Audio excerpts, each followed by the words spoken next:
इसीलिए तो मैं आज आपका एहसास कराने के लिए आया हूं। घोटाले मैंने तो देखा एक ही प्रगति हुई है। बिहार में लालू जी ने चारा खाया और यहां पे कांग्रेस गोबरी पका जा रही है। दोनों शागिर्द हैं, बिहार में दोनों एक साथ हैं। कांग्रेस और आरजेडी का गठबंधन बिहार में है। दोनों मिलकर काम कर रहे हैं।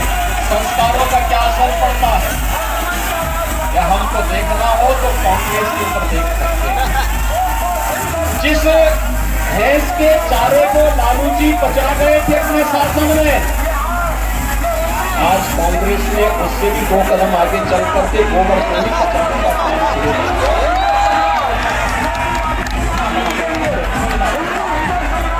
युवाओं को मिलने वाली नौकरी में घोटाला, खनन का घोटाला और घोटाले की सरकार इस हद तक कार्य करना प्रारंभ करती है।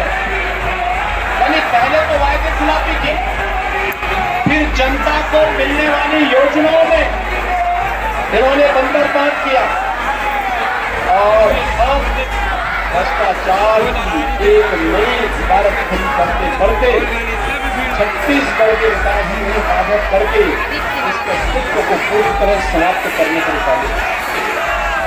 भैया बहनों, जिस छत्तीसगढ़ के प्रकृति और परमात्मा की सीम कृपा से जो छत्तीसगढ़ प्राकृतिक संपदा से भरपूर है, प्राकृतिक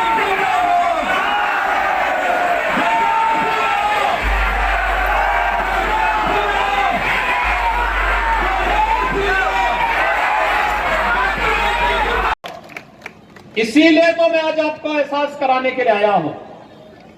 घोटाले मैंने तो देखा एक ही प्रगति हुई है। बिहार में लालू जी ने चारा खाया और यहां पे कांग्रेस गोमरी पचा जा रही है।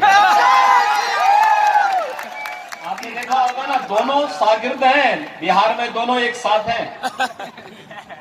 कांग्रेस और आरजेडी का गठबंधन बिहार में है। दोनों मिलकर काम कर रहे हैं। संस्कारों का क्या असर पड़ता है या हमको देखना हो तो कांग्रेस के ऊपर देख सकते हैं। जिस भैंस के चारे को लालू जी बचा गए थे अपने शासन में, आज कांग्रेस ने उससे भी 2 कदम आगे चल करके गोबर को ही बचाने का काम शुरू कर दिया।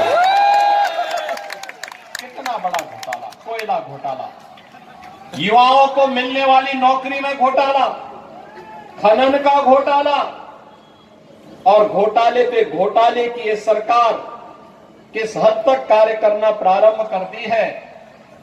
यानी पहले तो वायदे खिलाफी की, फिर जनता को मिलने वाली योजनाओं में इन्होंने बंदरबांट किया और अब भ्रष्टाचार की एक नई इबारत खड़ी करते छत्तीसगढ़ के विकास को ही बाधक करके इसके अस्तित्व को पूरी तरह समाप्त करने पर उतारू है। भैया बहनों, जिस छत्तीसगढ़ के प्रकृति और परमात्मा की सीम कृपा से जो छत्तीसगढ़ प्राकृतिक संपदा से भरपूर है, प्राकृतिक संपदा से, अपनी वन संपदा से, खनन संपदा से, प्रकृति के अनमोल रत्नों का खजाना है, जिस छत्तीसगढ़ को डॉक्टर रमन सिंह जी के नेतृत्व में एक विकसित छत्तीसगढ़ के रूप में स्थापित होते हुए छत्तीसगढ़ ही नहीं पूरी देश और दुनिया ने देखा है, आज छत्तीसगढ़ फिर से सिस्कियां दे रहा है। वहां पर फिर से जिस प्रकार की स्थितियां देखने को मिल रही हैं, वे हम सबके लिए चिंताजनक होनी चाहिए। और भाइयों बहनों, एक और मोदी जी विकास के लिए पैसा भेज रहे हैं। पिछले 5 वर्षों में जितना पैसा आया हर घर नल के लिए, पैसा यहां जमीन पे नहीं लगा। गरीबों के लिए आवास का पैसा आया, जमीन पे नहीं लगा। स्वास्थ्य के लिए पैसा आया, यहां पे जनता को लाभ नहीं मिला।